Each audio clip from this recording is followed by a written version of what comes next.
तो हिजबुल्ला और इजराइल के बीच छिड़ी जंग के बीच ईरान हमले की तैयारी में जुटा है, मगर ईरान के मंसूबों को नाकाम करने के लिए इजराइल के साथ अमेरिका ने भी तैयारी शुरू कर दी है। अमेरिका ने भूमध्य सागर में तैनाती बढ़ा दी है और वॉर ड्रिल शुरू कर दी है। ये रिपोर्ट देखिए।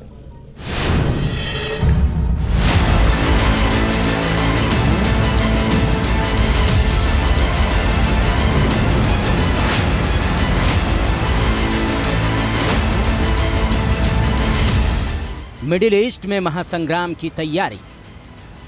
इजराइल पर हमला, ईरान को पड़ेगा भारी। ईरान की इजराइल पर हमले की धमकी के बाद से ही मिडिल ईस्ट सहमा हुआ है, क्योंकि ईरान का प्लान क्या है यह किसी को नहीं पता। लेकिन इजराइल ने ईरान के खिलाफ अपनी तैयारी पुख्ता कर रखी। रिपोर्ट के मुताबिक इजराइल इस बात की जानकारी जुटाने में लगा है कि ईरान हमले में अपने किन ठिकानों का इस्तेमाल कर सकता है, ताकि जोरदार पलटवार किया जा सके। इसके लिए सभी एयरबेस पर फाइटर जेट रेडी है। इजराइल के रक्षा मंत्री योव गैलेंट ने टेलनॉफ एयरबेस का दौरा किया, तैयारी देखी है।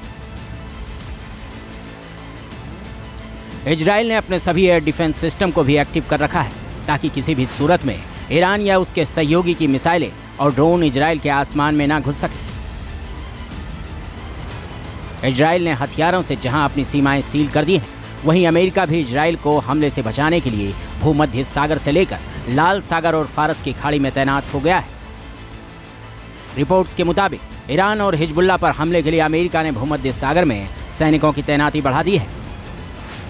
साइप्रस में अमेरिका ने वॉर ड्रिल शुरू कर दी है। इस वॉर ड्रिल में अमेरिका की ग्राउंड फोर्स और एयर फोर्स शामिल है। साइप्रस की सेना भी हिस्सा ले रही है। अमेरिका की वॉर एक्सरसाइज 9 अगस्त तक चलेगी, जिसमें एयर डिफेंस वॉर ड्रिल को अंजाम दिया जा रहा है। दरअसल साइप्रस में ब्रिटेन का सैन्य बेस है और यहाँ हर वक्त ब्रिटेन के जंगी जहाज और फाइटर जेट तैनात रहते हैं। अमेरिका सहयोगी होने के नाते ब्रिटेन के बेस का इस्तेमाल करता है। साइप्रस का रणनीतिक महत्व इसी बात से समझा जा सकता है कि ये पूर्वी भूमध्य सागर में लेबनान और सीरिया के करीब है और यहाँ से अमेरिका पूरे मिडिल ईस्ट को कवर कर सकता है, ईरान पर नकेल कस सकता है। अमेरिका के एम्फीबियस असॉल्ट वॉरशिप समेत 12 वॉरशिप पहले से ही मिडिल ईस्ट में तैनात है, जबकि जमीन और समुद्र में हमला करने में सक्षम 4000 से ज्यादा मरीन सैनिकों की तैनाती की गई है।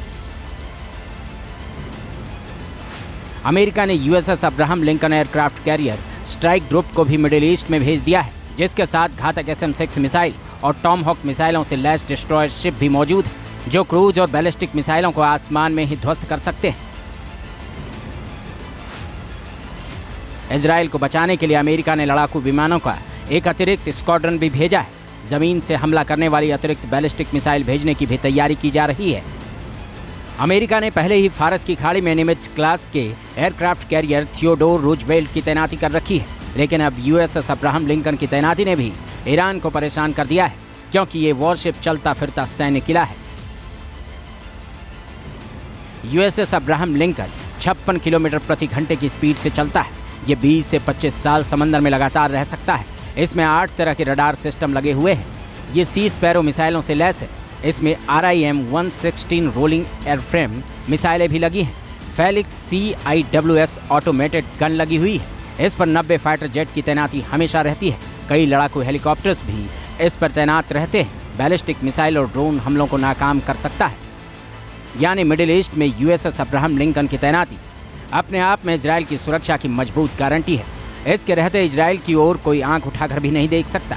ईरान ने अगर हिमाकत की तो अमेरिका के हथियार तबाही मचा देंगे। T news nation.